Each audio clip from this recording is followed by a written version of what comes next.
What's up, people? Welcome back to the channel. So this video is gonna be a little bit different from what I usually do. Usually I do, basic kind of like openings, where it's like the goal is to kind of pull the chase card, pull the ulti, pull the starlight, pull the 25th. This time, this is gonna be more of a opening slash discussion, and I kind of want to go over and discuss the Yu-Gi-Oh ban list. So if you like what we do here, please feel free to like and subscribe. If not, it is all cool. We're on the road to 500 subscribers right now. Once I get to 500, I will be doing a giveaway where I'll be giving away 2 gift cards. I'll be giving 2 25 gift cards to TCG player. On top of that, I will be holding a sponsored tournament at one of my locals. I'm going to be bringing out a bunch of people. It's either going to be at Domino City Games or at Game Corner, whichever one will allow it. I'm going to try to, film the final game. Kind of try to, basically get the word out and get back to the community once I get to 500 subscribers. Really appreciate it if you help us get there. So, like I said, like, comment, subscribe, do all that. Now, I want to talk about this tin in particular. Originally, I was extremely hyped about this tin. I was like, this tin could potentially change Yu-Gi-Oh, blah blah blah, woo. And then we start getting closer and we're realizing, like, okay, there's no chase card in here. There's no cross out, there's no triple tactics, there's no pot of prosperity. There is nothing really crazy to chase. So everyone assumed that this product was going to tank even harder the second that the ban list hit. We got the ban list, and we only got 5 cards in that ban list. So we got a ban of a ban of a Rice Heart. Then we got Chaos Space and Magnum limited to 1, and then we have Salamander Gazelle and Herald of Orange Light all brought off the list.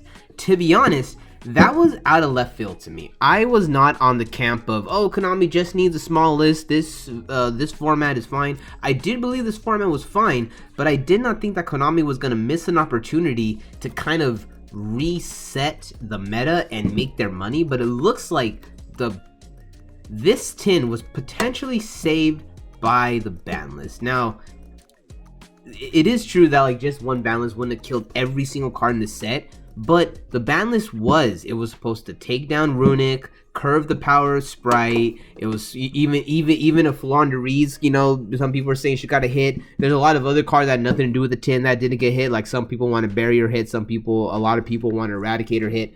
But to be honest, I really feel like Konami probably had a bigger ban list plan. But seeing as how much negative press, let's call it negative press, negative attention, just how much negativity from the player base that was coming in, especially with some of the videos that were being made about how Yu-Gi-Oh product is literally you literally lose money the second the product comes in. I think all those videos really did influence the list. I honestly believe that Konami had a bigger list plan, but they changed it. I don't want to say last minute, but as the environment started to get more and more clear, they did change. I do feel that they changed their direction and okay, we're not going to do a normal kill everything list into the new season. We're going to let everything ride so that way they don't get mad at us. So we are going to go ahead and open this tin, maybe do a little more discussions. And I want to try to see, could this be the most broken tin possible? There's only one way to see. For this to be a broken tin, we have to probably get Fenrir, we get Lubellion, Judas Worm, and we have to get Stardust. Let's see. What do we start with? Because if we don't get... well, it fell right out.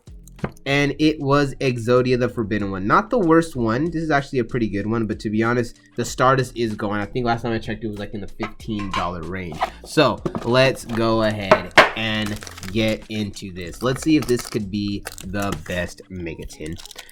Like I said, this was all I'm gonna see if I point out any cards that were probably supposed to get hit on this list. If not hit, power creep because of other stuff they were going to hit around it. It's I guess another way to hit Yu-Gi-Oh is to simply release stronger decks. But I really do feel that with the power of some of the decks that were out, that it's all that small of a list really kept a lot of these decks here in contention. Ultra Spellbound, I do like this card. Ultra Castiera Preparations. What's our first? Prismatic. Blackwing Suri, the Phantom Glimmer. See, this is not what you want to see. What's behind there? And Therion Disc Coliseum. So I mean, this is a solid reprint because Therion was a really cool engine.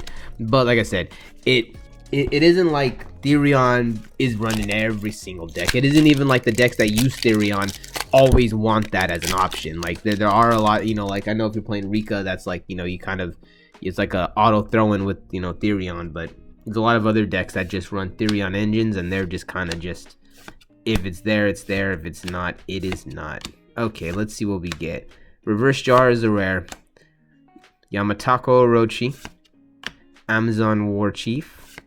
Scatter Fusion. Okay, behind that will be a Blackwing Assault Dragon. See, like that's, well, I guess in Tier Elements, I know Tier Elements was experimenting with this, but let's see what's behind there.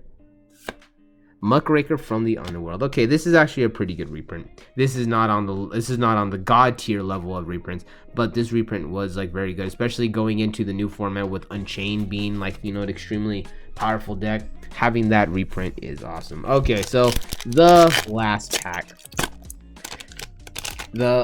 pack. Let's see.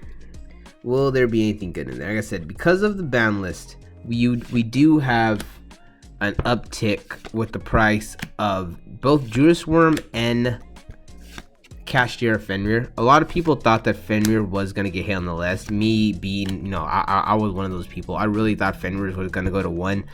So seeing that it didn't, and it's like, Exo Sister. Okay, Blackwing Zone of the Dark. All right, behind the Zona we have the Chef. Okay, what's behind the Chef? Runic Tip. Okay, this is actually a better. This is okay. I'm glad. I'm glad that I at least got this.